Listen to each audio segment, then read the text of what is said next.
এইভাবে মানে লাইভে আসাটা মানে খুব আমার কাছে দিন দিন বিরক্তিকর হয়ে যাচ্ছে। সাধারণ লাইভ দেখছে অনেকেই বারবারই বলছিলেন, অনেকেই মেসেজও করছিলেন, দাদা কিছু একটা লাইভ করে এখন অবস্থানটা কি একটুখানি বলা হোক। কিন্তু আমার আগে যে উদ্যমটা ছিল আজও সেই একই উদ্যম আছে, কিন্তু লাইভ করে আর সেইভাবে আর ভালো লাগছে না, কিন্তু বাধ্য হয়ে করতে হচ্ছে। কারণ হারিয়ে গেলে কিন্তু এই যে স্রোত যে আমরা দেখতে পাচ্ছি মিডিয়াতে, দেখতে পাচ্ছি যোগ্য অযোগ্য, নতুন করে অযোগ্য লিস্ট বের হচ্ছে, তো আমরা হারিয়ে যাব। তো এইভাবে কি হারিয়ে যাওয়া ঠিক হবে? আজ যদি চেপে যাই আমরা, কি হতে পারে? নিয়োগ হবে না। আজকে আমাদের সত্যি কথাই বলতে কি খুব লজ্জা লাগছে। কি কারণে জানেন? খুব লজ্জা লাগছে একটাই কারণে, 19 তারিখে বিশাল আন্দোলন হলো কলকাতার রাজপথে। প্রত্যেক টেট উত্তীর্ণরা কলকাতার রাজপথে স্বতঃস্ফূর্তভাবে নেমেছিল। সেই টেটুতে মানে একটা লাইভটা প্রত্যেকে একটু শেয়ার করবেন, খুব কম সময় লাইভ করবো, প্রত্যেকে একটু শেয়ার করার চেষ্টা করবেন যে 19 তারিখের কলকাতা প্রাইমারি শিক্ষা পর্ষদ অভিযানে স্বতঃস্ফূর্তভাবে 23 জেলা থেকে অনেকে নেমেছিল। সেখানে আবারও বলছি, পুলিশ আমাদের শত্রু নয়, কিন্তু সেই পুলিশ আমাদের কোনো আলোচনা ছাড়াই আমাদের 4 হাত পা টেনে ধরে চ্যাংদোলা করে বাসে তুলে নিয়ে গেছিল, কিন্তু আমাদের দাবিটা শুনতে চায়নি, আমাদের দাবিগুলো জানতে চায়নি, আমাদের নিয়ে আলোচনায় বসার কোনো কথা বলেনি। গণতন্ত্র কি করে হয় এটা? আমাদের তো একটা বসার, একটা ব্যারিকেড দিয়ে বসার জায়গা করে দিতে পারতো, যে তোমাদের দাবিগুলো কি একটা আলোচনায় আসতে পারতো, তারপরে সিদ্ধান্ত নিতে পারতো। এ আমার রাজপথ, এ পর্ষদ আমাদের পর্ষদ, আমাদের অধিকার রয়েছে যাওয়ার। আজকে 19 তারিখে গেল, তারপরে পূর্ব বর্ধমানে যে অনুষ্ঠান, মুখ্যমন্ত্রীর সভা ছিল, সেখানে 3 জন চাকরি প্রার্থী 2022 প্রাইমারি টেট তারা তাদের দাবি জানিয়েছিল। খুব দুঃখ লাগলো, খুব দুঃখ লাগলো একটাই, মুখ্যমন্ত্রী সাংবাদিকদের বলছেন যে আপনারা আগে ছবি তুলে নিতে পারতেন। তো আমাদের 3 চাকরি প্রার্থী, 3 মহিলা চাকরি প্রার্থী, ওরাকে ছবি তুলতে গেছিল সেদিন, এবং পুলিশকে সাজেশন দেওয়া হচ্ছে যাতে সাংবাদিকদের পিছনে একটা ব্যারিকেড দেওয়া হয়, যাতে সাধারণ মানুষরা যাতে কোনো চিৎকার করলে সাংবাদিকদের কান পর্যন্ত না পৌঁছায়। মানে একভাবে যারা বক্তৃতা দেবে অডিয়েন্স শুনেই যাবে, অডিয়েন্সের কোনো বক্তব্য থাকতে পারবে না। আজকে 2 মিনিট বসতে পারলেন, কিন্তু 30 সেকেন্ডে জিজ্ঞাসা করতে পারলেন না যে তোরা কারা, কি দাবি। তাদের নাতি তুললো মুখ্যমন্ত্রী জিজ্ঞাসা করতে পারলেন না তোমাদের দাবিগুলো কি। একটা বার তো বলতে পারতো যে এই সমস্যা, তোমাদের নিয়ে ভাবনা আছে। এ থেকে কি প্রমাণিত হলো? মুখ্যমন্ত্রী প্রত্যেকটাই আন্দোলন দেখেন, প্রত্যেকটাই রাজপথের লড়াই দেখেন। মুখ্যমন্ত্রী অস্বস্তি বোধ না করে, মুখ্যমন্ত্রী সমস্যা না মানে বসে না থেকে, সাংবাদিকদের উপর রাগ না করে, যদি এই 3 জন যারা বলেছিল দাবি সকলের পক্ষ থেকে আমাদের দাবি তুলে ধরেছিল, তাদের কাছে তো 1 সেকেন্ড জিজ্ঞাসা করতে পারতেন যে তোমাদের দাবিগুলো কি, তোমাদের নিয়ে ভাবছি আমরা। সেটা করা হলো না। 2010 সালের সরকার পরিবর্তন, প্রত্যেকেই আমরা কিন্তু এই সরকারকে স্বতঃস্ফূর্তভাবে কিন্তু আমরা তাদের বানিয়েছি, সরকার তৈরি করেছি। 2010-এর পর 1-2 বছর পর ধারাবাহিক নিয়োগ নেই। আজ দিকে দিকে যারা চাকরি প্রার্থী তাদের মুখ আটকানো হচ্ছে। এভাবে কতদিন চলতে পারে? শুধুমাত্র গদির লড়াই চলছে এটা। আমরা তো চাকরি প্রার্থীরা কেউ বলেনি যে আমরা সরকার বিরোধী। আজকে আপনারা দেখলে অবাক হয়ে যাবেন, আজকে যারা মুখ্যমন্ত্রী বা সরকারি আধিকারিকদের ফেসবুকে অনেকে লিখতে ভয় পেত আগে, এখন কিন্তু 2-10 লাইন হামেশাই কিন্তু যে কোনো চাকরি প্রার্থীরা লিখে দিচ্ছে, একদম চোখে চোখ রেখে প্রশ্ন করছেন। এগুলোকে মুখ্যমন্ত্রী দেখতে পাচ্ছেন না? প্রত্যেকেই সব দেখছেন, প্রত্যেকেই দেখছেন, কিন্তু আমরা যে 34,000 টাকা 35,000 টাকা আমরা দিতে হবে এই ভয়ে কিন্তু কেউ এগোচ্ছে না। আর সবচেয়ে বড় কথা, 2014 সালের primary TET, 16 recruitment, 21 recruitment, 22 recruitment, এই 3টে রিক্রুটমেন্ট পেয়েছে 2016 সালের। এই 3টে নিয়োগের মধ্যে কি এমন মধু ছিল? 2014 সালের টেটে 3 বার নিয়োগ হলো, সেখানে কি দুর্নীতি হয়েছে বলে কি নিয়োগ হয়েছে? আর 22 টেটে স্বচ্ছভাবে করতে হবে। এখন বর্তমানে যেভাবে স্বচ্ছভাবে না করলে নয়, যারা আগে যারা দালাল করতো, ওরা দালালি কাজ করতো, যারা এলাকায় তোমার প্রাইমারি স্কুলে চাকরি দেবো, 8 লাখ দাও, 10 লাখ দাও, 12 লাখ দাও, এখন তো কেউ দিতে চাইছে না। তো সেই কারণেই কি বন্ধ হয়ে আছে? কেন বলতে হচ্ছে সরকারের চোখে চোখ রেখে? 14 3 বার নিয়োগ পেয়েছে, 17 একবার পেয়েছে, 22 কি একবার পেতে পারে না? আজকে পূর্ব বর্ধমানে যারা গেছিল কারা? 2 জন সংখ্যালঘু ছিল, 2 জন সংখ্যালঘু ছিল, আমরা সবাই বুঝতে পারছি। এখন পরিষ্কারভাবে বলার কিছু নেই। কারা সংখ্যালঘু? কারা? যারা দুধ দেয়, যে কথাটা আগে হয়েছিল, সেই সংখ্যালঘু 2টো মহিলা ছিল ওখানে, একজনের বোরখাও পরা ছিল। জিজ্ঞাসা করতে পারতেন যে কি দাবি। জিজ্ঞাসা না করে কি করে তাদের আওয়াজ কানে আসবে না, তারা ডিস্টার্ব করতে পারবে না, সেগুলো দেখা হচ্ছে। কিন্তু 1 সেকেন্ড বলা হলো না যে তোমাদের দাবিগুলো কি। সলভ করতে পারতো, এটা তো গণতান্ত্রিক সিস্টেম। আজকে মুখ্যমন্ত্রী আছেন, কালকে না থাকলে ওনার কি কোনো ভ্যালু আছে? আর আমাদের যারা আমরা যাবো, শুধু আমাদের মানে স্বপ্ন, আমাদের চাকরি না, এটা কোনো চাকরি না প্রাইমারি, এটা চাকরি বলে কেউ আমরা মানে ভাবি না, আমরা শিক্ষকতা পেশা ভাবি, এটা চাকরি নয়। আজকে আমি ঢুকলে কি হবে? একটা জায়গা, একটা শিক্ষক গেলে কি হবে? দেশের উন্নতি নয় এটা। তাদের শুধু শিক্ষকরা হবে মুখ থুবড়ে পড়ছে প্রত্যেকটা প্রাইমারি স্কুল। সরকারি যে আধিকারিক হোক না কেন, এখানে শিক্ষামন্ত্রী হোক, মুখ্যমন্ত্রী হোক, কেউ কিন্তু বাড়ি থেকে টাকা এনে তাদের জমানো টাকায় কিন্তু আমাদের স্যালারি দেবে না। তাদের গোছানো টাকা, তাদের ব্যক্তিগত সম্পত্তি থেকে কিন্তু আমাদের স্যালারি দেবে না। আন্দোলনটা কেন করবেন না আপনারা? কেন করবেন না? প্রশ্নটা এখানে কেন করবেন না? আন্দোলনটা পিছিয়ে যাবেন কেন? আমরা ন্যায্য দাবি অধিকার আমরা ছিনিয়ে নেওয়ার অধিকার রয়েছে। মনে আছে পূর্ব বর্ধমানে 3 মেয়ের তারা নিজের ইয়েকে উৎসর্গ করে ভয়কে আউট করে তারা সাহসিকতার পরিচয় দেখিয়েছে। আপনারা কেন যাবেন না? প্রত্যেকেই বলছি যে চাকরি প্রার্থীরা আবারও একটা আন্দোলনের ডাক দিয়েছে। আমি ব্যক্তিগতভাবে সাথে আছি। আমি নিজে, আমার যতই শরীর খারাপ না কেন আমি থাকবো। প্রত্যেকের উদ্দেশ্যে বলছি যে ডেট 11 তারিখে ঘোষণা করা হয়েছে, প্রত্যেকে আসুন। কেন যাবেন না আপনারা? কেন যাবেন না আপনারা? 17 টেট, এই 14 টেট 3 বার নিয়োগ পেয়েছে। আপনি পেয়েছেন কি? আর আপনি ঘরে বসে থাকলে আপনাকে কেউ দেবে না। আর যারা বলছে এসএসসি এত আন্দোলন করে তাদের হয়নি, এসএসসি সম্পূর্ণ কথা বলো না, একটু লাইভ হচ্ছে। আপনারা তো দেখলেন ভালো করে, বারবার ফোন আছে, আপনারা তো দেখলেন অযোগ্য লিস্ট। যে অযোগ্য লিস্ট সরকার, যে অযোগ্য লিস্ট এসএসসি দিয়েছে, এই অযোগ্য এতজন কিন্তু যোগ্য ক্যান্ডিডেট কিন্তু বাদ গেছে। তারপর কিন্তু অযোগ্য তৈরি হয়েছে। এতজন অযোগ্য, তারা হয়তো কেউ পড়াশোনার মধ্যে নেই, তারা হয়তো অন্যদিকে চলে গেছে, কেউ হয়তো গ্রাম অঞ্চলে গিয়ে এসে চাষবাস করছে, তাদের চাকরি পাওয়ার কথাটা ছিল। এই সিস্টেম এইভাবে তো চলা সম্ভব নয়। এর আগেও হয়েছে আমরা জানি। আমরা বারবারই বলি, আমার এই লাইভ শুধু সরকার বিরোধী নয়, লাইভটা সত্যের সাথে চলা, বঞ্চনার বিরুদ্ধে কথা। আজকে 3টে যারা আন্দোলনে যারা গেছিল, আন্দোলনের পর যারা মুখ্যমন্ত্রী ওখানে গেছিল, কথা জিজ্ঞাসা করতে পারতেন। এই যে ওদের সাথে কথা বলিনি, এটা সমস্ত 22 স্টেটকে অপমান করা হলো। আর আমরা দেখিয়ে দিতে পেরেছি যে মুখ্যমন্ত্রীর মুখের সামনে আমরা কথা বলতে পারি। সামনের দিনে অনেকে বলে ঐক্যমঞ্চ কিনা, কোনো ঐক্যমঞ্চ নয় এখানে, কোনো ঐক্যমঞ্চ নয় এখানে। সমস্ত চাকরি প্রার্থীরা নিজের ন্যায্য দাবিতে, নিজের পরিবারের মুখের দিকে তাকিয়ে নিজের স্বপ্ন পূরণের সাথে কিন্তু তারা কিন্তু প্রতিবাদটা করছে, স্বতঃস্ফূর্ত প্রতিবাদ। এখানে কেউ বলেনি কার কোথায় গিয়ে আন্দোলন করতে হবে, প্রত্যেকেরই স্বতঃস্ফূর্ত প্রতিবাদ। আজ পূর্ব বর্ধমান হয়েছে, আগামী দিনে ঝাড়গ্রামে হতে পারে, এমনকি পুরুলিয়া হতে পারে, এমনকি মেদিনীপুরে হতে পারে, এমনকি 2 দিনাজপুর হতে পারে, 2 24 পরগনা হতে পারে, এমনকি কোচবিহার হতে পারে, এমনকি জলপাইগুড়ি 2 দিনাজপুর হতে পারে, মালদা মুর্শিদাবাদ হতে পারে। চাকরি প্রার্থীরা তো প্রত্যেকটা প্রান্তে আছে। যে কেউ দাবি জানাতে পারে, কিন্তু দাবিটা সলভ করা হচ্ছে না কেন? ওবিসি সমস্যা। তাহলে তো ফর্ম ফিল আপটা করে রাখা যেতে পারে যে কতজন ফর্ম ফিল আপ, কতজন আছে, তার অনুযায়ী শূন্যপদ দেবো। আমরা 2 মাস কেন 3 মাস ওয়েট করুন, আমরা রাজি আছি। সেটাও বলছেন না, কোনোদিকে কিছু বলছেন না। প্রত্যেকের বুকে আগুন জ্বলছে। আর পুলিশ প্রশাসনকে বলবো পরিষ্কারভাবে, প্রতিবাদ করার জায়গা তৈরি করে দিন। ছাত্রদের ওইভাবে আটকে রাখতে পারবেন না, জায়গা তৈরি করে দিন। কি করতে পারেন, কি করবেন? আইনি পথে অ্যাকশন নেবেন। মরে যাওয়ার পর আর কোনো জীবন হয় না, মারা যাওয়ার পর আর কোনো জীবন আসে না। মরার পর তো আর কিছু নেই, মেরে দেবেন, হবে হয়ে যাবে, মরলেও কোনো অসুবিধা নেই, লড়াইয়ের ময়দানে জীবন দিয়ে দেবো। কারণ জীবনের চূড়ান্ত এই যে আমাদের যে গুরুত্বপূর্ণ দিনগুলো, এইভাবে অপেক্ষায় 3 বছর পেরিয়ে গেল। কত বোনেরা, কত দিদিরা বিয়েও করতে পারেনি, কত ছেলেরা বিয়েও করতে পারেনি, অপেক্ষায়। যাদের পিছনে ব্যাকআপ পাচ্ছে, অনেকে বিয়ে করে নিচ্ছে, নিয়েও তারা শান্তিতে নেই। আমরা কি সুষ্ঠুভাবে বাঁচার অধিকার নেই? কেন 2 বছর ট্রেনিং দেওয়া হলো? সেখানে কোনোদিন প্রত্যেকদিন কলেজে যেতে হবে, কোনো খাতা বাদ দিলে হবে না, ইন্টারনাল এক্সটার্নাল ইন্টার্নশিপ প্রত্যেকটা পরপর করতে হয়েছে আমাদের। তো এগুলো করার মানেটা কি তাহলে? আবার যদি 12,000, 11,000, 13,000 ভ্যাকান্সি থাকে, দিয়ে নিয়োগ হয়, সেখানে অনেক শ্রেণী বাদ যাবে। আরে আমরা কি বাংলাদেশ থেকে এসেছি? আমাদের কি কর্মসংস্থান পাওয়ার অধিকার নেই? প্রত্যেকের উদ্দেশ্যে বলছি, 11 তারিখে রাজপথে নামুন, আবারও নামুন। আবারও বলবো পুলিশ প্রশাসনকে, এখানে কোনো বিদেশ গাজী নয়, কোনো ঐক্যমঞ্চ নয়। এখানে সাধারণ চাকরি প্রার্থীরা দিচ্ছে ডাক, 22 স্টেট নিয়োগ পাক, লাগাতার পদ্ধতিতে আন্দোলন হবে। মুখ্যমন্ত্রী যেখানে যাবে, আমি বলছি না যেতে, কিন্তু যেখানে যাবে সেখানেই 2022 প্রাইমারি টেটরা যাবে। পুলিশ প্রশাসন ব্যাক চেক করে যে করে করুন না কেন, এই ছাত্রদের আর আটকে রাখতে পারবেন না। কি হতে পারে বলুন? ভয় দেখায় অনেকে, লিগাল অ্যাকশন নেবে। কি কারণে নেবেন বলুন? কি অধিকার হচ্ছে না? একটা কর্মসংস্থান দিতে পারেন না? রাতে যারা কান্নাকাটি করে, যারা বাবা অসুস্থ, ওষুধ কিনতে পারে না ঠিকঠাক করে, হয়তো ভালো জায়গায় ট্রিটমেন্টটা করতে পারতো।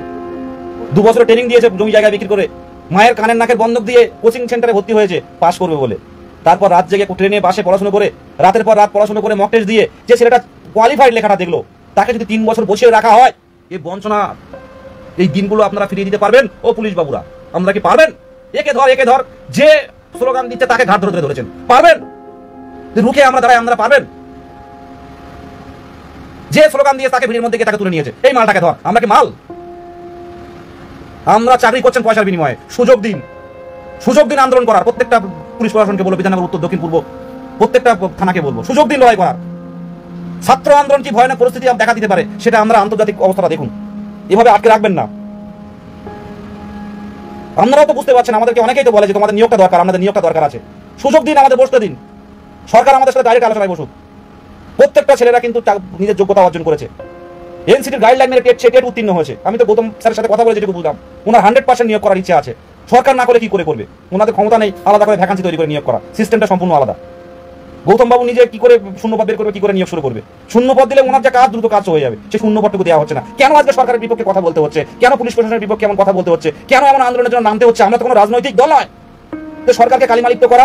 আমাদের সরকার যে চেয়ারে মুখ্যমন্ত্রী যেই 24 তলায় 25 তলায় বসে 13 তলায় 24 তলায় বসে আছে, সেখানে যাওয়ার জন্য চেষ্টা করছি, এমন তো নয়। আমরা এমএলএ হবো, এমপি হবো, এমন তো নয়। কোটি কোটি টাকা সম্পত্তি করবো, এমন তো নয়। তাহলে কিসের কারণে এরকম আটকানো হচ্ছে? কিসের কারণে দাঁড়ানোর সাথে তুই 2 হাত পা 4 হাত পা তুলে ধরা হচ্ছে? পুলিশ যেন এমন একটা পরিস্থিতি তৈরি করছে, আমরা যেন উদ্বাস্তু, আমরা যেন রোহিঙ্গা, আমাদের টানতে টানতে তুলে বাসা যে কোনো ভাবে তুলতে হবে। এটা কি গণতন্ত্র? এই রাস্তার অধিকার, রাস্তায় হাঁটার অধিকার আমারও আছে। দেখো 2010 সালে 2010-এর আমরা কিন্তু সরকার পরিবর্তন চেয়েছিলাম। আজকে মুখ্যমন্ত্রী এই পরিবর্তনের জন্য তখন মুখ্যমন্ত্রী ছিলেন না, তার সাপোর্টেও কিন্তু আমরা অনেক কিছু করে গেছি যে এই সময় একটা পরিবর্তন দরকার। আজকে আপনারা জেলের ভয় পাচ্ছেন, আজ একটা চিরসত্য কথা বলি, আমি কোনোদিন অ্যাক্টিভলি রাজনীতি কোনোদিন করিনি, আমি কোনোদিন সক্রিয়ভাবে রাজনীতি করিনি। কিন্তু আমার যে মেসে থাকতাম এক সময়, তো সেখান থেকে আমি যেতাম মাঝে মাঝে কলকাতায়। এই মুখ্যমন্ত্রীর সাথে কিন্তু প্রেসিডেন্সি জেলে আমি ছিলাম এরকম পাশাপাশি। আজকে লাইভে একটা কথা বললাম, আজকে কিসের ভয় পাচ্ছেন জেলে গেলে? আজকে যিনি মুখ্যমন্ত্রী 2009-10 নাগাদ ছাত্র আন্দোলনে যখন সবাই চাইছে একটা পরিবর্তন চাই, বিভিন্ন আইন অমান্যগুলো হচ্ছে, আজকে যিনি মুখ্যমন্ত্রী মাননীয় মমতা ব্যানার্জি মহাশয়া, সেই সময় মুখ্যমন্ত্রী ছিলেন না। সেই সময় কিন্তু দিদির পাশে আমরা ছিলাম, তাও প্রেসিডেন্সি জেলে। আবারও বলছি, আমরা চেয়েছিলাম একটা পরিবর্তন। আর যারা বলে যে না রাজনীতি করে, তাদের বলি তাহলে হয়তো অযোগ্য লিস্টে আমার নামটা থাকতো। কিছুই করি না, টিউশনি ছাড়া। যারা রাজনীতি করে, যাদের বাবা মা অ্যাক্টিভলি রাজনীতি করে, কেউ বসে নেই, সবাই কোথাও না কোথাও ঢুকে গেছে। আর আমরা যারা বসে আছি, আমাদের কোনো সোর্স নেই। কেউ জেলের ভয় পাবেন না, পুলিশ আটক করছে ভয় পাবেন না। সামনের দিনে লাইফটা অন্যরকম হবে। আর মাননীয় মুখ্যমন্ত্রী যদি আমার সামনে কোনোদিন আসে, আমি বলবো পরিষ্কারভাবে, 2009-10 নাগাদ প্রেসিডেন্সি জেলে আমিও ছিলাম। তখন মুখ্যমন্ত্রী না, মমতা ব্যানার্জি ছিল, জননেত্রী মমতা ব্যানার্জি পাশে, সামনে এরকম সামনে কেউ ছিল না তখন। আমি অত বুঝতাম না এত কিছু। তখন একটা মেসে থাকতাম, সেখান থেকে দাদারা নিয়ে গেছিল। ভয় পাবেন না, নিজের অধিকার ছিনিয়ে নেওয়ার জন্য আসুন। আর পুলিশ প্রশাসনকে বারবার বলা হচ্ছে যে দেখুন, আপনাদের সারা পশ্চিমবঙ্গে দেখতে বাকি নেই, পূর্ব বর্ধমান জেলায় যে ঘটনাটা ঘটলো, মুখ্যমন্ত্রীর কাছে জানানো তাদের দাবি। মুখ্যমন্ত্রী শুনলেন না। শুনবেন কি? ওনার তো দেখা আছে, 19 তারিখের আন্দোলন দেখেছেন, প্রত্যেকটা পেজে দেখেছেন 19 তারিখের আন্দোলন। সেটা নিয়ে একটা কোনো একটা কিছু দেওয়া গেল না, নোটিফিকেশন, এই সমস্যা। দেখুন, নিজের জায়গা ছাড়বেন না, পরিষ্কার কথা বলছি। আজকে কোটি কোটি টাকা খরচ হচ্ছে, কোটি কোটি টাকা, পাড়ায় পাড়ায় সমাধান থেকে শুরু করে এইসব বিভিন্ন সরকারি প্রকল্পের অনুষ্ঠান থেকে শুরু করে। আমরা কি তার হিসেব চাই? আজকে অযোগ্য লিস্ট কেন হলো? অযোগ্য লিস্টটা কেন এলো? যে 2000 জন অযোগ্য থাকলো, তাহলে 2000 জন যোগ্য ক্যান্ডিডেটকে কিন্তু তাদের সাথে অবিচার করা হলো, তাদের স্বপ্নের সাথে অবিচার করা হলো, তাদের ভাতের সাথে অবিচার করা হলো। ভাবুন তো একটু ঠান্ডা ঠান্ডা মাথায় সবকিছু বাদ দিয়ে ভাবুন যে এতজন অযোগ্য লিস্ট বের হচ্ছে, তাহলে যোগ্যরা নিশ্চয়ই বাদ গেছে এই প্যানেলে। ভাবুন। আর সবাই তৃণমূল বিরোধী হয়ে গেল, প্রতিবাদ করলেই সরকার বিরোধী। প্রত্যেকেই সরকার ভোট পেয়েছে, প্রত্যেকের ভোট 2010 সালের পর থেকে সরকার এমনি হয়। আর তাদেরকে বঞ্চিত করে রাখা হচ্ছে। কেন? নিয়োগ দরকার ছিল না? একটা প্রাইমারি 50,000 নিয়োগ দিলে তো মিটে যায়। সবকিছু তো কোটি কোটি টাকা খরচ হচ্ছে বিভিন্ন দিকে। আপনারা কেন বুঝতে পারছেন না? 11 তারিখের আন্দোলনে প্রত্যেকে আসুন, তৈরি হন। আমার একটু শারীরিক সমস্যার কারণে আমি লাইভে অতটা আসতে পারি না। প্রত্যেককেই বলছি 11 তারিখে তৈরি থাকুন। মারবে মারুক, যেখানে পাঠাবে সেখানে যাক। আমরা আমাদের দাবিটা বলবো যে 5 বছর পর নতুনরা পরীক্ষায় বসেছে, উত্তীর্ণ হয়ে আরো 3 বছর পেরিয়ে গেছে। আমরা কি একবার সুযোগ পেতে পারি না? চাকরি তুলে থাক। এটা কি অন্যায়? ওবিসি সমস্যা হতে পারে, তাহলে এই ওবিসি সমস্যা 2010 সালে কেন ক্লিয়ার হলো না? আজকে পর্যন্ত কেন হলো? আপনাদের সব হচ্ছে, আপনারা সবকিছু করছেন, কিন্তু নিয়োগের বেলা জিরো। আরে 10, 12, 15, 17 এই ভ্যাকান্সি নিলে চলবে না। আরো একবার রাজপথে চলুন, কোনো ভয় নাই। কোনো ভয়? কিসের ভয় বলুন তো?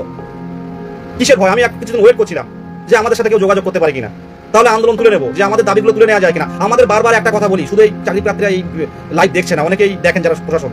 আমি পুলিশ প্রশাসনকে অনুরোধ, বিভিন্ন সরকারি আধিকারিককে অনুরোধ, যে দেখুন, আন্দোলন করাটা কিন্তু আমাদের লক্ষ্য নয়। যে মা তার বাচ্চাকে রেখে কোচবিহার থেকে আগের দিন দুধ খাওয়া বাচ্চাকে রেখে, অন্য বাড়িতে দুধ খায় বাচ্চা, সেই কোলের বাচ্চাকে রেখে বিকালবেলা বেরিয়েছে, পরের দিন সকালবেলা কলকাতায় এসে আন্দোলন করবে। তাই আশা করি এটা খুব আনন্দের জন্য আসে না, আবার মাথায় আসে না। অনেক কাহিনী আছে, অনেকের বাবা হারিয়ে গেছে, অনেক প্রতিবন্ধী ক্যান্ডিডেট হাহাকার করছে। আরে মানুষের জন্য রাজনীতি। আর এখন হচ্ছে এ বলে তুই খারাপ আমি ভালো, ও বলে তুই খারাপ আমি ভালো। এই হচ্ছে রাজনীতি হচ্ছে। শাসক দল আর বিরোধী, এ এক বলছে ও এক বলছে। ওরা বলে তোরা খারাপ আমি ভালো, ওরা বলে আমি খারাপ আমি ভালো তোরা খারাপ। এই ঘটনা চলছে। আরে ভাই, চাকরি প্রার্থী কর্মসংস্থান দিলে প্রত্যেকটা ক্যান্ডিডেট পাশে থাকবে সরকারের, আলাদা করে কিছু বলার থাকে না। শুধু মানুষের জন্য সরকার, মানুষের জন্য এই করতে পারি, মানুষের জন্য এই করতে পারি, মানুষের জন্য এই হবে, মানুষের জন্য ওই হবে, এই হবে। আদৌ কি হচ্ছে? কিছু অনুদান পাইয়ে দেয়া। আজকে যে গানের শিল্পীরা যারা 1000 টাকা দিতেন আজ 1500 টাকা দিচ্ছেন, তারা আবার বলছে আরো 2000 টাকা 3000 টাকা বাড়াতে হবে। কত দিয়ে পারবেন আপনারা? আজকে তামিলনাড়ুর দিকে দেখতে পাচ্ছেন সব স্বাবলম্বী, সেলাই কারখানা, মোড়ে মোড়ে সেলাই কারখানা, তারা অন্য রাজ্যে যায় না কাজ করতে। আমার ছোট ভাইটাই বাড়িতে অনেকেই কাজ করে। আজকে ভাবুন তো, পরিযায়ী শ্রমিক 5000 টাকা করে কাদের দেবে? এদের চিহ্নিত কি করে করবে? আরে পরিযায়ী শ্রমিকদের টাকা দিচ্ছেন, পরিযায়ী শ্রমিকের কাজ করে আমাদের বাড়ি থেকে সবাই 2 তলা 3 তলা দিয়েছে বাড়ি। আর যারা পরিযায়ী শ্রমিক তামিলনাড়ু, ব্যাঙ্গালোর, কেরালায় যায়নি, গুজরাটে যায়নি, তারা এখন গরিব থেকে গেছে। কিন্তু বাইরে যারা কাজ করে মাসের শেষে 25 থেকে 30 হাজার টাকা ইনকাম করে তারা সেলাই কাজ করে। আপনি 5000 টাকা দিয়ে কি করবেন? এগুলো চাপিয়ে দিচ্ছেন, সবকিছু নিতে হবে। এটা একটা ভুল পন্থা অবলম্বন হচ্ছে। সুস্থ পরিবেশ চাইতে গেলে স্বাভাবিক পরিবেশ, যারা চাকরি পায় তারা কিন্তু সরকার বিরোধী কথা বলে না, কোনো বঞ্চনার বিরুদ্ধে কথা বলে না। এখন কেন লাইভ করতে হচ্ছে? যদি নিয়োগটা হয়ে যেত কেউ লাইভে আসতো না, কারো সাহস থাকতো না এরকম লাইভে এমন বড় বড় কথা বলা। সবাই নিজের পরিবার, স্কুল নিয়ে থাকতো, স্কুলে কি করে গঠনমূলক কাজ কি করে এগোবে এটাই থাকতো। কিন্তু আজকে কেন লাইভ করতে হচ্ছে? কেন লাইভে আসতে হচ্ছে? এই প্রশ্নটা কারোর কাছে আসে না। আজকে মন্ত্রীর ছেলে, প্রধানের ছেলে, কাউন্সিলরের ছেলে, আজকে মন্ত্রীর মানে বৌমা, তারাও অযোগ্য লিস্টে আছে। বুক ফাটিয়ে বলে দিচ্ছেন পরে দেখবো। এর থেকে দুর্ভাগ্য কি হতে পারে বলুন তো? এখন কি নিয়োগের সমস্যা? মানে 2014 সালে যে নিয়োগটা দিলেন, যাতে ম্যাক্সিমামই কিন্তু কিভাবে ঢুকেছে আমরা জানি বাড়ির আশেপাশে। এখন 32,000 বাঁচাবেন, 32,000 কি হবে তাই থেকে নিয়োগ দেবেন। আর এসএসসি হলো 7-17তে, 7-14তে এসএসসি হবে, তারপর গ্রুপ নিয়ে এই ভোটটা কাটিয়ে দেবেন। তাই তো প্রত্যেকের উদ্দেশ্যে বলেছি 11 তারিখে পথে নামুন। 11 তারিখ পথে নামুন। যা হয়, যা স্টেপ হয়, যা মেরে ফেলা হয়, যা গুলি করা হয়, যা লিগাল অ্যাকশন নেওয়া হয়, নিতে রাজি আছি আমরা। এই লড়াই বাঁচার লড়াই, কেউ পিছিয়ে যাবেন না। আর গতদিন যে পিছিয়ে এসেছেন, এবার দাঁড়াতে শিখুন। প্রত্যেকের উদ্দেশ্যে বলছি। একটা সিস্টেমে আমরা কিন্তু পরীক্ষায় ফর্ম ফিল আপ করেছিলাম, তারপর দ্রুত পড়া শুরু, রাত কি করে সিলেবাস শেষ করবো, পরীক্ষা দিতে গেলাম কত কষ্ট করে দূর জেলায়, কোয়ালিফাইড হলাম। এত পরীক্ষায় চাকরিকে পেন পর্যন্ত আমাদের দিতে দেয়নি, কোয়ালিফাইড হলাম। তারপরে কি করে সেই কোয়ালিফাইড ক্যান্ডিডেটদের এবার ফেলে রাখা যায়? সোমো ওই তো ডাক দিনই কিন্তু এখন আমি ওই তো কালকে একবার এসে বুঝলে আমি আলাদা করে পড়াবো। কালকে হয়তো হবে না, আমি ফোন করে নিয়ে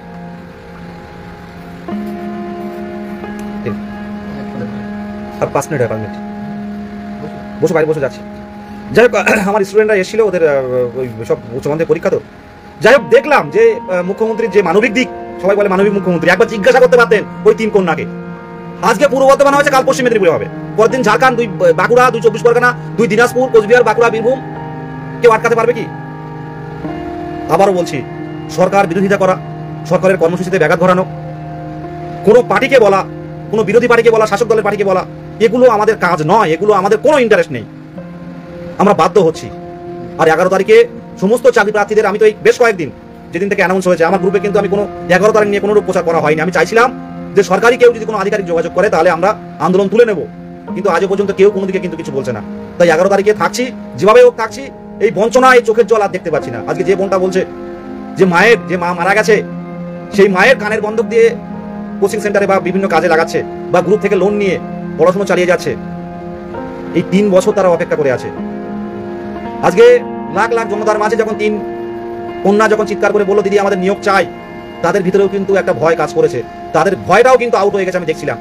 ভয় অবশ্যই ছিল, কারণ তাদের যে কথাবার্তা বলছিল আমি দেখছিলাম, সেই জায়গায় অনেক ভয় ছিল তাদের, কিন্তু পেরেছে কিন্তু। আর সামনের দিনে কাউকে বলতে হবে না, প্রত্যেকে মুখ্যমন্ত্রীর মুখের সামনে কথা বলতে শিখে গেছে। আর এই জায়গাটা, এই যে চাকরি প্রার্থীদের যে আন্দোলন, যে স্বতঃস্ফূর্ত আন্দোলন, বিরোধী দলের নেতা বলছিলেন সেদিন যে এই আন্দোলন যা দেখলাম করুণাময়ীতে, এই আন্দোলন স্বতঃস্ফূর্ত আন্দোলন, এত আন্দোলন এরকম দেখা যায় না। আমাদের পিছনে কিন্তু কোনো পার্টি লিডার ছিল না। আমরা চাইলে কিন্তু যে কেউ আসতো, কিন্তু আমরা চাইছি না, চাইতাম না, এখনো চাইছি না। স্বতঃস্ফূর্তভাবে রাজপথে নামবো, পুরোপুরি অরাজনৈতিকভাবে, পুরো চাকরি প্রার্থীরা স্বতঃস্ফূর্তভাবে নামবো। এই 3টে বোন যারা গিয়ে মুখ্যমন্ত্রীর সামনে বললেন, এটা অনেক সাহসিকতার পরিচয় দিয়েছেন। ওনাদের নানান রকম সমস্যায় পড়তে হচ্ছে, কিন্তু ওনারা একভাবে আছেন যে আমরা যেটা বলেছি এটা অন্যায় কিছু নেই, আমাদের দাবি রেখেছি। আমরা দীর্ঘদিনের বঞ্চনার বিরুদ্ধে, বঞ্চনা হয়েছে সেটা বলেছি মুখ্যমন্ত্রীকে। আমরা কলকাতায় গেলে উনি শোনেন না, কিন্তু বাড়ির পাশে এসে আমরা বলেছি। সামনের দিনে প্রত্যেকটা জেলা ক্যান্ডিডেটরা নিজে ভাবুন, সামনে বলবেন কিনা। যে কথাটা আমি বলছিলাম, এই সরকার বিরোধী পার্টিদের বলার সুযোগ করে দিচ্ছে। দেখুন ভালো করে, যে চাকরি প্রার্থী সমস্যা 2022 প্রাইমারি টেটদের, তাদের দেখে নিয়ে তাদের কি সমস্যা কি বলা হোক, তাদের নিয়ে দিনাম দেওয়ার কাজ করুক, যে এদের ব্যবস্থাটা হোক, কত শূন্যপদ দেবে। সেটা না করে যত আন্দোলন করছি, সেই আন্দোলনের একটা তো ঢেউ থাকে, সেই ঢেউ চারিদিকে হচ্ছে। বিরোধীরা তো এটা অস্ত্রভাবে ব্যবহার করছে। কিন্তু এই সরকারের এত লক্ষ্যটা কি যে চাকরি প্রার্থীদের কথা শুনবো না, চাকরিজীবীদের কোনো কথা শুনবো না, একটা নির্দিষ্ট সম্প্রদায়ের উপর ভরসা করবো, তারা দেবে আর বাদ বাকি যারা আছে তারা দেবে, পার্টিতে যারা আছে। এটা তো চলতে পারে না। 2010 সালে বুকে চিঠিয়ে দিয়েছিলাম সামনে যে পরিবর্তন চাই, এই পরিবর্তন চাইনি আমরা। মুখ্যমন্ত্রীর সামনে আমি গেলে আমাকে যদি 2 মিনিট বলার সুযোগ দেন, আমি বলবো নিখুঁত বলবো, নিখুঁত বাংলা একদম বলবো, সুন্দরভাবে বুঝিয়ে বলবো। মুখ্যমন্ত্রী হয়েছেন 2010-এ, একার লড়াইয়ে নয়, অনেক ছাত্ররা তার সাথে মিশেছিল, পরিবর্তন চেয়েছিল। সেই পরিবর্তন এই মুখ আটকানো পরিবর্তন নয়। 11 তারিখে প্রত্যেকে আসুন, একটু পরেই 9টায় কটা বাজে জানি না, 9টায় টেলিগ্রাম মিটিং আছে, প্রত্যেকে আসুন। আর প্রত্যেকের উদ্দেশ্যে বলছি, দেখুন লাইভ টানা লাইভে বলছি, ভুলভ্রান্তি অনেক হতে পারে, কোনো মুখস্থও নয়, কি লাইভে বলতে হবে সেটাও নয়, কিন্তু আমার লাইভ করতে দিলে 2-4 ঘন্টাও পার করে দিতে পারি। তবে তার মধ্যে কারো যদি কোনো আঘাত দিতে মানে আঘাত বা কোনো ভুল কথা বলে থাকি, এটা ক্ষমা মার্জনীয়। আমরা সরকারের বিরুদ্ধে যেতে চাই না, আমরা কোনো পার্টির বিরুদ্ধে যেতে চাই না, কোনো বিরোধীদের বিরুদ্ধে যেতে চাই না। আমরা হবু শিক্ষক, আমাদের গায়ে কোনো রং নেই, কিন্তু এই দীর্ঘ বঞ্চনার কথা তুললে কিন্তু সরকারের কাছে প্রশ্ন করতেই হয়। এই দীর্ঘ বঞ্চনার কথা লিখতে গেলে সরকারকে 2-1টা প্রশ্ন করতেই হয়, কারণ সরকার আমাদের দীর্ঘদিন ফেলে রেখেছে। লড়াই তো হবে। ভোরের আগে আজকে 3টে মহিলা পূর্ব বর্ধমানে মুখ্যমন্ত্রীর সামনে চোখে চোখ রেখে কথাটা বলতে পেরেছে। আগামী দিনে জেলায় জেলায় হবে। পেট উত্তীর্ণরা তার চোখে, তার বাবা মায়ের চোখের জল আগে কিন্তু জেলায় জেলায় হবে। কিভাবে আটকাবেন? মানুষের চেয়ে পুলিশ বেশি, কিন্তু মানুষের গণতন্ত্রের এই আওয়াজ কিন্তু আটকানো যায় না, পুলিশ দিয়ে বেরিয়ে আসবে। যদি ভালো চান, যদি চান যে না এই একটাই চাকরি প্রার্থী জল আন্দোলন করছে কলকাতার রাজপথে এত সংখ্যক নিয়ে, এদের নিয়োগটা দরকার, নিয়োগটা দিন। আমাদের কাউকে ব্যাঘাত ঘটানো, কাউকে সমস্যা তৈরি করা, কারোর বক্তৃতার মাঝে উঠে কথা বলা বা কোনো আন্দোলন করা কলকাতার রাজপথে, এটা আমাদের উদ্দেশ্য নয়, বারবার বলছি। কিন্তু এটা যত পিছবে তত কিন্তু চাকরি প্রার্থীরা স্বতঃস্ফূর্তভাবে, বারবার বলছি, স্বতঃস্ফূর্তভাবে যে কোনোভাবে কিন্তু আন্দোলন করে দেখাবে। আজকে এমন পরিস্থিতি যেন তৈরি না হয় যে মুখ্যমন্ত্রীর গাড়ি দেখে হয়তো 5 জন টেকপাস যা তারা মুখ্যমন্ত্রীকে দাঁড় করালো। দিদি আমাদের ব্যাপারটা কি? এটাও স্বাভাবিক হতে পারে, এটাও স্বাভাবিক হতে পারে। তাই বলবো যে চাকরি প্রার্থীদের নিয়োগটা আগে দিন, নিয়োগ দিয়ে তাদের স্বপ্ন পূরণ করুক এবং স্কুলগুলো বাঁচুক। ফ্রি আজকে একটু পড়াশোনা করছিলাম আমি, এই যে প্রাথমিক শিক্ষা, সার্বজনীন প্রাথমিক শিক্ষার সমস্যা কি কি, তো এইগুলো পড়ে দেখলাম যে অনেক রূপায়ণ আছে, আমাদের সংবিধানে অনেক কিছু আছে। আমাদের সর্বশিক্ষা অভিযান থেকে শুরু করে কেন্দ্রীয় মানব সম্পদ উন্নয়ন থেকে শুরু করে যে বিভিন্ন আমাদের প্রজেক্ট, বিভিন্ন যে আইন আছে ফ্রি অ্যান্ড কম্পালসারি এডুকেশনের, প্রাথমিক শিক্ষা নিয়ে কিন্তু সরকারের প্রচুর কিছু করার আছে, প্রচুর কিছু আছে সরকারের করার। সত্যি কথা বলছি, আজকে এটা নিয়ে আমি একটু পড়াশোনা করছিলাম, ঘাটাঘাটি করছিলাম, একটা পোস্ট করলাম। তো সেগুলো কিন্তু বাস্তবায়িত হয় না, শুধু ভোট সর্বস্ব রাজনীতি। কি করে আমার ক্ষমতা দখল করে রাখবো, হোক না আন্দোলন হোক, মানে ক্ষমতা দখলের লড়াই হোক, আর বিরোধী থাকুক, ভালো বিরোধী থাকলে কাজগুলো ভালো হবে সেটাও হোক, কিন্তু সাথে সাথে স্বাভাবিক জীবন যেটা প্রাইমারি শিক্ষক নিয়োগ, হাই স্কুল শিক্ষক নিয়োগ, এগুলো তো পরপর করতে হবে। এটা তো আটকে যাচ্ছে 2010-এর পরপর 2-1বার হলো, তারপরে একদম বিভিন্ন আইনি জটিলতায় আটকে যাচ্ছে। এই জটিলতার পেছনে কি সেটাও তো সবাই বুঝতে পারছি আমরা। এই 32,000 যাবে করে অপেক্ষা থাকবে, তারপরে নিয়োগ করবে, এই কথা কিন্তু যদি আপনারা কেউ ভেবে থাকেন সরকারি আধিকারিকরা যে 32,000 কি হবে দেখে তাই নিয়োগের ব্যবস্থা করবো, তাহলে কিন্তু মহা বড় ভুল হবে। চাকরি প্রার্থীরা কিন্তু পাগল হয়ে রয়েছে। আবারও বলছি, কিন্তু 3 বছর 3 বছর কিন্তু পাস করে আছে, আর একটা কোয়ালিফাইড করতে গেলে অনেক কষ্ট করতে হয়েছে। কিন্তু হয়তো প্রশ্নটা একটু ছোট ছিল, প্রশ্নগুলো একটুখানি ছিল, কিন্তু অনেক সবাইকে পাস করেছে। বলুন তো, প্রশ্ন সোজা থাকলেও কি সবাই কোয়ালিফাই করতে? সবাই পাস করে যেত। যারা কোয়ালিফাই করেছে নিশ্চয়ই পাওয়ার যোগ্য তারা। তো এই জায়গায় বলবো প্রাথমিক টেট উত্তীর্ণদের জন্য জীবন দেবো, কিন্তু কাউকে বঞ্চিত হতে দেবো না। পরিষ্কার কথা বলছে, পাশে থাকুন। সামনের দিনে আরও জটিলতা তৈরি হবে, বুঝতে পারছি, মানসিকভাবে অবস্থা সবাই ভেঙে যাচ্ছি, কিন্তু একটা কথা বলছি, চুপ করে আছি বলে মনে ভাববেন না যে আন্দোলন থেকে পিছিয়ে যাচ্ছি। 11 তারিখে দেখা হচ্ছে, সাধারণ চাকরি প্রার্থীরা যে 11 তারিখে ডেটটা ঠিক করেছে, আমি নিজে ব্যক্তিগতভাবে যাব এবং সবাইকে যাওয়ার জন্য অবশ্যই বলবো। এবং আজ থেকে জোর করে প্রচার চালাও প্রত্যেকটা জেলায় জেলায়। 11 তারিখে 19 তারিখের থেকে যেন বেশি জমায়েত হয়। আর আমরা যেন 11 তারিখে পুলিশ প্রশাসনকে আবারও বলেছি যে বসার জায়গা তৈরি করে দিন, আমাদের খেতে দিতে হবে না, বসার জায়গা তৈরি করুন, আমাদের শিক্ষামন্ত্রীকে সামনে ডাকুন, আমরা কথা বলি। প্রত্যেককেই নতমস্তকে প্রণাম, ভালো থাকবেন, আর নিজের জায়গা থেকে সরবেন না, হারাবেন না, এই ট্র্যাক থেকে পেরিয়ে যাবেন না। কেউ কিন্তু ডেকে আনবে না। আপনি খিদে পেলেও কিন্তু আপনি ঘুমিয়ে গেলেন, আপনার কিন্তু ডেকে কেউ খাওয়াবে না, কেউ খাওয়াবে না। কষ্টে দুঃখে রাতে আমরা চোখের জল পড়ে বালিশটা ভিজবে, কেউ মনে রাখবে না, কেউ মনে রাখবে না। তাই যারা বুঝতে পারছেন তো বুঝতে পারছেন, তারা একদম অ্যাক্টিভ আছেন। যারা বুঝতে পারছেন না, হয়তো ভাবছেন 19 তারিখে এত কিছু হলো না। দেখুন 19 তারিখে হয়েছে, হলো না। 11 তারিখে হলে যে 20 তারিখে 22 তারিখে নোটিফিকেশন আসবে না কে জানে। লড়াই চালিয়ে যেতে হবে, আন্দোলনই সব পারে। আজকের বিশ্ব রাজনীতি দেখতে পাচ্ছেন আমরা, পাশের রাজ্য, এই পাশের দেশ, রাষ্ট্র যে ছাত্র আন্দোলন করে দেখালো, পাশের রাজ্য যে ছাত্র আন্দোলন করে দেখালো, ছাত্রদের সাথে যুক্ত হলো সাধারণ মানুষ। আমরা মানুষকে বোঝাতে হবে যে free and compulsory education article 21A 6 থেকে 14 বছর বয়সীদের ফ্রি অ্যান্ড কম্পালসারি এডুকেশন, মানে প্রত্যেকের এই বিনামূল্যে শিক্ষা, এই প্রাইমারি শিক্ষা সেটা স্কুল বন্ধ হচ্ছে। আগামী দিনে কিন্তু যেরকম জিও সিম প্রথম দিকে ফ্রিতে দেয়, তারপর কিন্তু ভালো টাকা কাটে। তো বেসরকারি স্কুলগুলো প্রথমে এমনি এমনি দেবে, স্কুলগুলো বন্ধ করার পর, প্রাইমারি স্কুলগুলো বন্ধ করার পর তারপর কিন্তু চাপাবে আপনার উপরে ফিজ, কিচ্ছু করতে পারবেন না, তখন প্রাইমারি স্কুলও থাকবে না। আমরা বুঝতে পারছি না বিষয়গুলো। আমরা পড়াশোনা করুন, প্রাথমিক শিক্ষা নিয়ে আমাদের কনস্টিটিউশন দেখুন, অপারেশন ব্ল্যাকবোর্ড থেকে শুরু করুন, 1986 পর থেকে শুরু করুন, 2001 2002 কার্যকরী হচ্ছে যেগুলো দেখুন ভালো করে। এগুলো পড়লে বুঝতে পারবেন সবকিছুই আছে, কিন্তু সেগুলো বাস্তবায়িত করছে না, এটা তাদের ভুল। ঠিক ঠিক ঠিক 11 তারিখে প্রত্যেকে আসুন, আলাদা করে আর কিছু বলার নেই। যারা আসেননি তারা আসবেন, আর যারা আসবেন এসেছেন তারাও আসুন। 19 তারিখে হয়নি, কিন্তু 11 তারিখে হবে না কে বলতে পারে। প্রত্যেকে আসুন, শত কষ্ট হলেও আসুন। আমরা যেখানে যাচ্ছি বুক চিতিয়ে দেব। আর পুলিশ প্রশাসনকে অনুরোধ, আর টানতে আসবেন না, টানতে টানতে চার পা এক জায়গায় করে যাবেন না, গলা ধরে ঘাড় ধরে এরকম চেপে নিয়ে যাবেন না পুলিশ গাড়িতে। আমরা কিন্তু সব লক্ষ্য থাকে। আর প্রত্যেক যারা কোচবিহার জলপাইগুড়ি 2 দিনাজপুর, হ্যাঁ 2 দিনাজপুর, কোচবিহার জলপাইগুড়ি, মালদা মুর্শিদাবাদ, 2 বর্ধমান, 2 24 পরগনা, বীরভূম জলপাইগুড়ি, বীরভূম ঝাড়গ্রাম, যারা এসছে না, প্রত্যেকের বুকে কষ্ট। প্রত্যেকের বাড়িতে কেউ না কেউ আছে, বাবা মা না থাকলেও কেউ না কেউ আছে। তারা জিজ্ঞাসা করছে যে কি হলো রে দিদি, কি বললো, কেউ উত্তর দিতে পারিনি। বললো আমার হাতে লেগেছে, কেউ বললো, কেউ বললো আমার পায়ে লেগেছে, কেউ বললো আমার জামার বোতামগুলো ছিঁড়ে গেছে, কেউ বললো এখানে আমার নখে কেটে গেছে, এই দেখো নখে এই কেটে গেছে, কেউ বললো হাতের এখানে কেটে গেছে। এইগুলো দেখাচ্ছে, প্রত্যেকের বুকে কিন্তু আগুন জ্বলছে। পুলিশ প্রশাসনকে বলবো আপনারা সুযোগ দিন, বসতে দিন, সরকারকে জানান যে আমাদের তোলার ক্ষমতা নেই। সরকারকে জানান যে এত সংখ্যক টেট উত্তীর্ণরা এসছে, প্রাইমারি টেট উত্তীর্ণরা এসছে, আমাদের তোলার ক্ষমতা নেই, কটা গাড়িতে তুলবো, একটু বসতে দিন, পরিবর্তন করতে দিন। আপনারা পারেন অনেক কিছু, নির্বিচারে এইসব মানে ছাত্রদের উপর নির্বিচারে এরকম টানাটানি করে তুলবেন না। অনেক ব্লাইন্ড ম্যান, অনেক ফিজিক্যাল হ্যান্ডিক্যাপ, এরা অনেকে আসে, তাদেরকে এভাবে তুলবেন না। নিজের নিজের জায়গা থেকে মানবিকতার বিচারে একটু ভাবুন, সুযোগ দিন আমাদেরকে বসার। 23 জেলার প্রত্যেক টেট উত্তীর্ণকে অসংখ্য ধন্যবাদ। সাথে পুলিশ প্রশাসন আধিকারিক অনেকেই লাইভ দেখেন, প্রত্যেকের উদ্দেশ্যে বলছি যে কেউ কারো শত্রু নয়। আমরা খুব বঞ্চনার মধ্যে আছি, খুব বাজে পরিস্থিতির মধ্যে আছি। এই পরিস্থিতি ভোলার নয়, খুব বাজে পরিস্থিতির মধ্যে। অনেকের বাবা মা দেখতে দেখতে হারিয়ে যাচ্ছে, আর জীবনে তার বাবা তৈরি হবে না, আর মা তৈরি হবে না, একটাই বাবা মা, তো হারিয়ে যাচ্ছে। তারা দেখতেও পাচ্ছে না সন্তানকে ওইভাবে পৃথিবীতে রেখে বেরিয়ে যাচ্ছে। আমরা কেউই ভালো নেই, পাশে থাকুন, প্রত্যেককেই বলবো পাশে থাকুন। ধন্যবাদ শুভরাত্রি প্রত্যেককে। আর টেলিগ্রাম মিটিংয়ে সবাই যুক্ত থাকুন, সবাই যুক্ত থেকে নিজের পজিটিভ আলোচনা করুন। আবারও বলছি যে আমাদের কোনো সরকার বা কোনো পুলিশ প্রশাসন বা কোনো আধিকারিক বিরুদ্ধে আমাদের এই লড়াই নয়, বঞ্চনার বিরুদ্ধে লড়াই, আর সরকার যে আমাদের নিয়ে উদাসীনতা রয়েছে তার বিরুদ্ধে লড়াই। প্রত্যেককে ধন্যবাদ।